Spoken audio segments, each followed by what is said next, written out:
Gelap. Oke. Kalau ini cukup terang ya. Tapi aku di situ aku taruh gambar aja ya.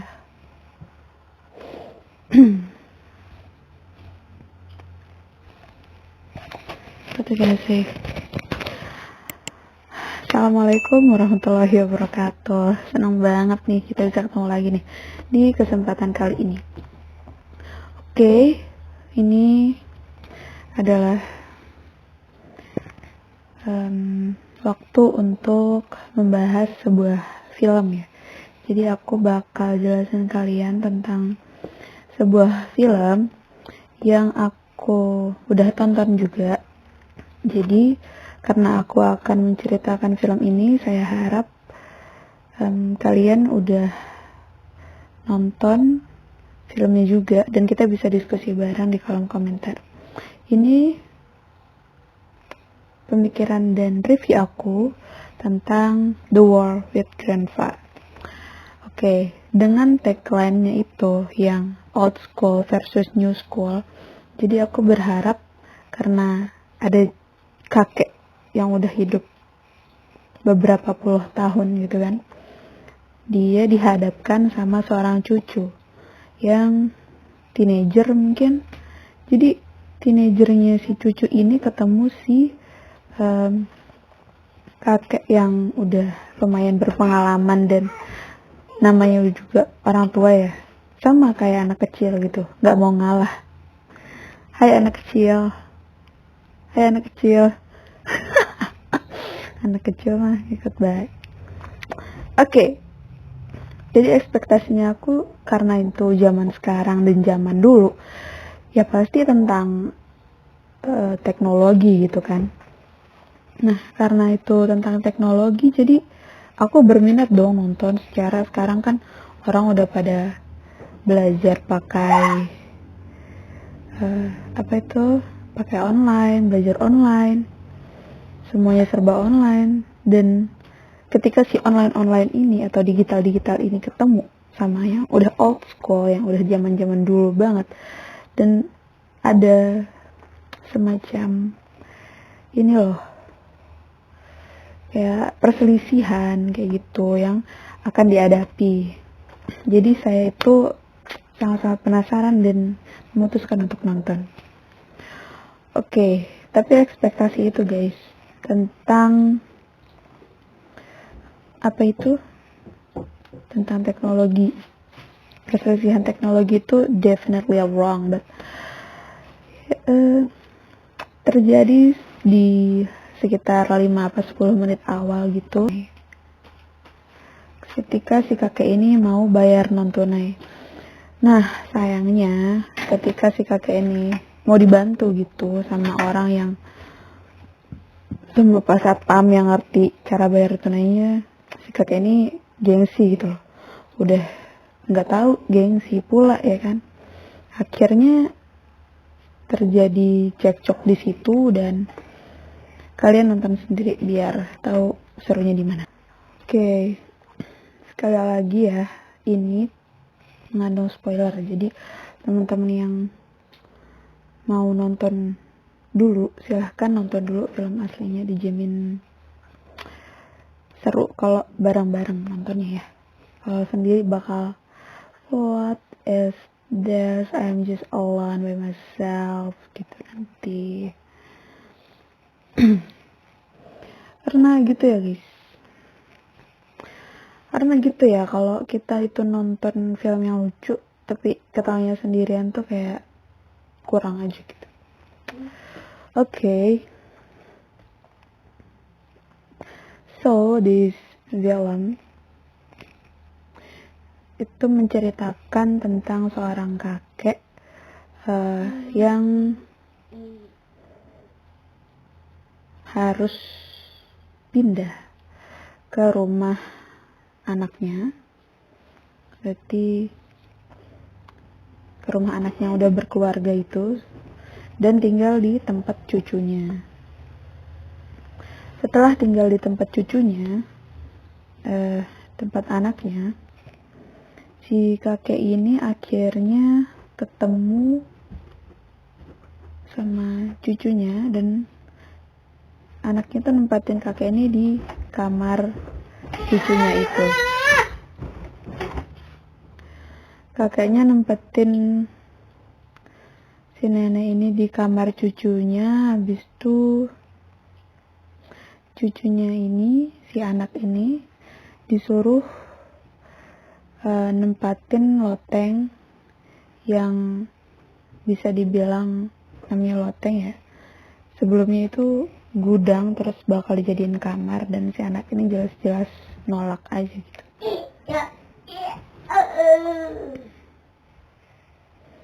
Ya karena si anaknya kekeh juga pengen dapetin kamarnya, terus si kakeknya juga nggak mau kalah gitu, terjadilah peperangan di situ. Nah, peperangannya ini tuh udah apa ya, bikin si kakeknya tuh kesel gitu loh. Sekali dua kali oke lah, anak kecil gitu kan, teenage. Tapi ini udah berkali-kali, abis tuh ya annoy juga gitu kan. Habis itu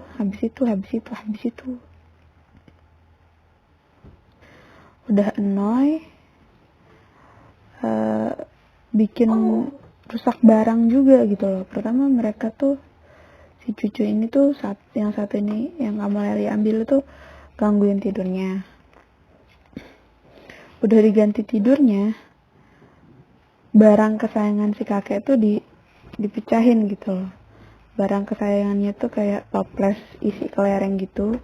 Jadi menurut si kakek, ya namanya old school ya, karena dia punya kenangan dengan si kelereng-kelereng ini, dia menganggap harus menyimpan kelereng itu, dan kelereng itu toplesnya dipecahin secara nggak langsung pasti ya. Toplesnya dipecahin, dan itu sangat-sangat, gimana sih orang yang udah punya kenangan terus barang kenangannya dipecahin, kan pasti punya sakit hati yang beda gitu kan. Selanjutnya yang aku mau kasih tahu ke kalian, juga ada pemeran karakter favorit aku yang aku pernah lihat jadi karakter Nina di X-Men Apocalypse. Nah, buat kalian yang udah nonton X-Men Apocalypse, mungkin di situ dia umurnya sekitar 9 atau 10 tahun gitu, dan di sini kalian ketemu Nina yang udah remaja. Kalau di X-Men Apocalypse itu dia kena panah dan N gitu ya. So next,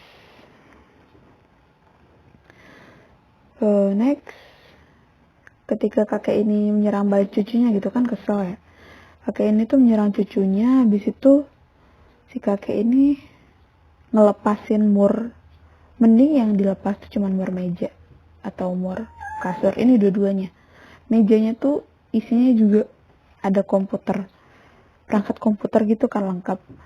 Perangkat komputernya itu udah ada monitor, keyboard, mouse, CPU, semuanya. Ketika murnya dilepas, tinggal taruh, disentuh begini aja tuh udah brak, semuanya udah jatuh semua. Ya untungnya sih mungkin karena fasilitasnya si anak ini dipenuhin sama orang tuanya, ya tetap aja gitu laptopnya nggak rusak. Hingga akhirnya setelah terlalu parah, kakek dan cucu ini tanding di tempat trampolin itu loh, yang kalau di beberapa kota itu ada kayak tempat untuk main trampolin yang luas gitu, terus saling lempar bola, terus yang kena bola tuh bakal kalah gitu kan. Nah, si orang tua ini kan kalah cepet nih sama yang muda, jadi mereka itu kayak main lewat kekuatan lain gitu loh, ya kecerdikannya mungkin atau apa gitu. Tapi setelah bertanding cukup lama, ya mereka juga akhirnya diputuskan seri gitu ya, karena si wasitnya ini juga ada kesibukan lain gitu loh, selain memutuskan bagaimana pertandingan kedua kakek dan cucu ini berlangsung gitu. Nah, karena taruhannya itu adalah kamar tidur, hasilnya seri, nggak ada yang dapat dong kamar tidurnya. Jadi perangnya itu berlanjut karena si kakek ini udah males gitu ya perang-perangan. Walaupun perangnya berlanjut, tapi si kakek ini tuh ngajak si cucunya untuk mancing gitu loh. Ngajak si cucunya untuk mancing dan mungkin saling mengenal gitu ya dari aktivitas tersebut. Finally guys, klimaksnya itu akhirnya serang-serangannya itu fatal di hari ulang tahun adiknya yang cucu yang kamarnya direbut tadi tuh. Dan kecelakaannya itu parah banget sampai kakeknya harus diobati di rumah sakit gitu ya. Selain kakeknya yang akhirnya sakit, rumahnya itu juga kayak terpotong gitu loh bagian terasnya itu. Bagian teras dan ada dikit balkon di atas terasnya itu dia terpotong serat gitu. Dia terpotong serat gitu sehingga si perang-perangnya ini tuh kayak menyadarkan mereka berdua gitu loh. Oke, kalau aku sendiri sih fokus sama pesan yang disampaikan oleh si cucu ini ya. Karena dia sadar kesalahannya. Karena ketika berperang akan terjadi serangan balik, serangan demi serangan yang semakin parah hingga gak ada lagi gitu batasan mana yang harus diserang, mana yang gak boleh diserang tuh kayak semuanya jadi over gitu, semuanya jadi satu sama lain tuh kelebihan yang harus diserang tuh yang mana gitu. Jadi mereka agak terlalu berlebihan untuk menyerang satu sama lain. Kecil. Mereka tuh kayak berlebihan gitu menyerang satu sama lain. Dan menurut aku ya, pesan kayak gitu tuh cocok banget untuk dijadiin film keluarga. Kenapa?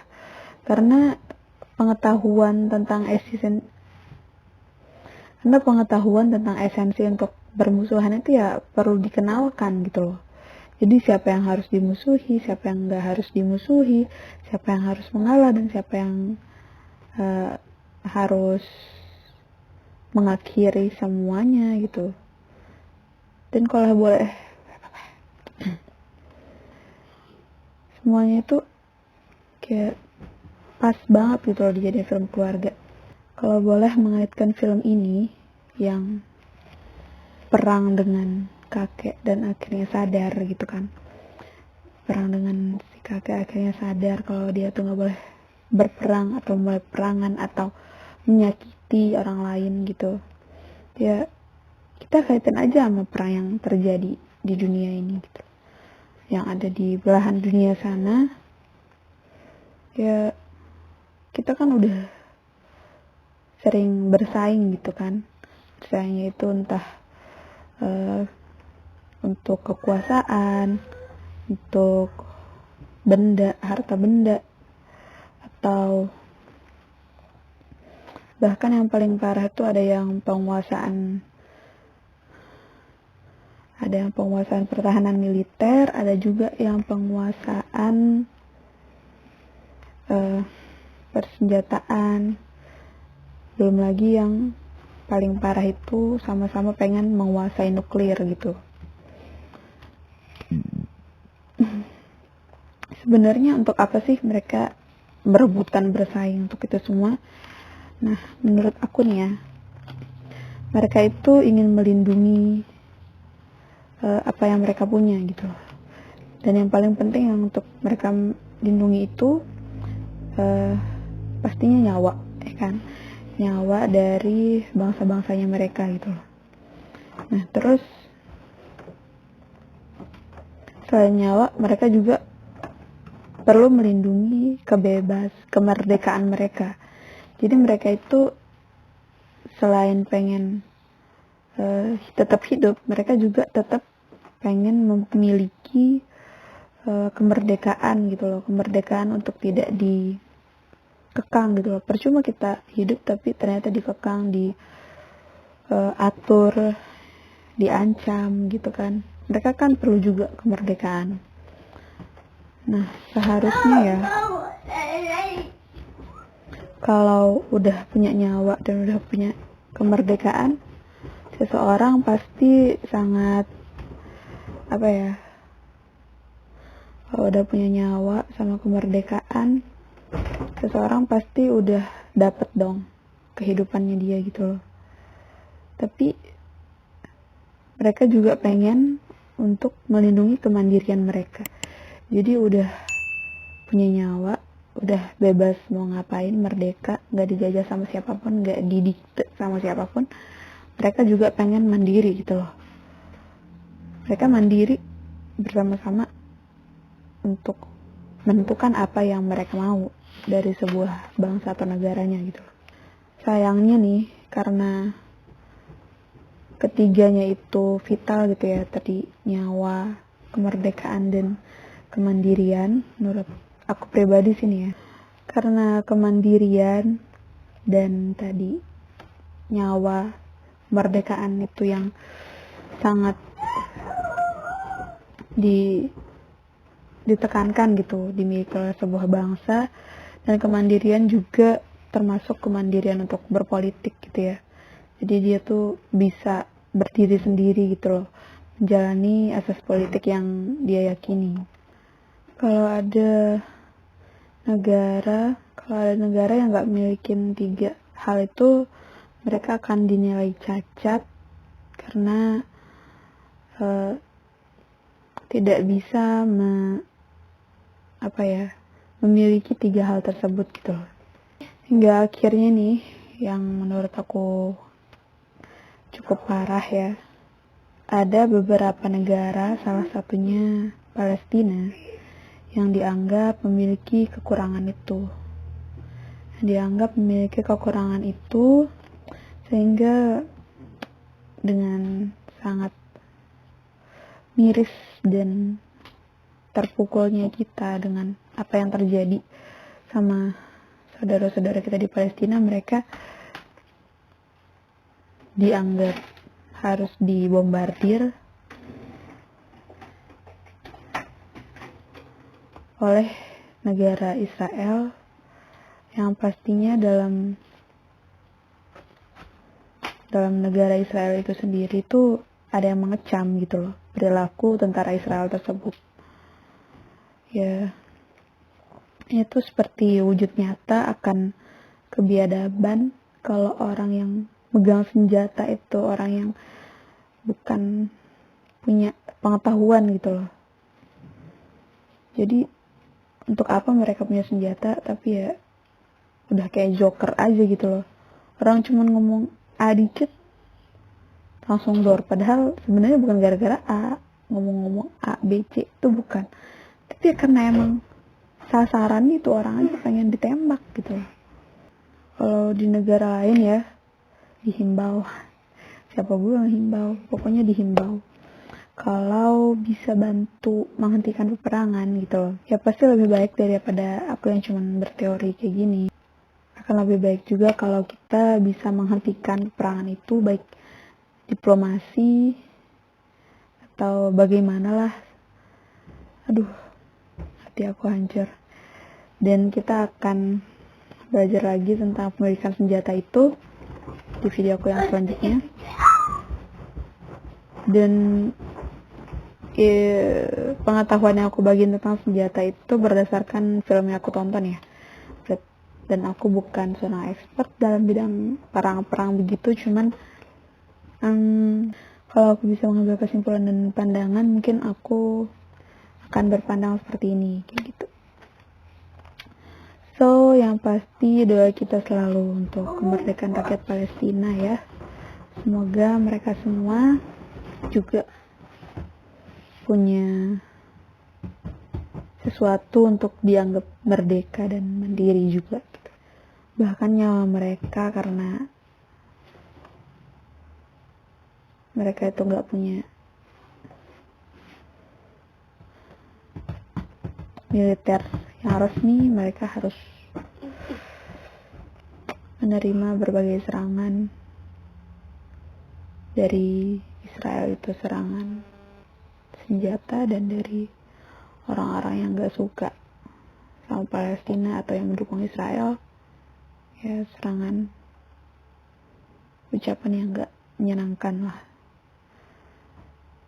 Sakit banget kalau kita udah terancam terus kita diserang verbal.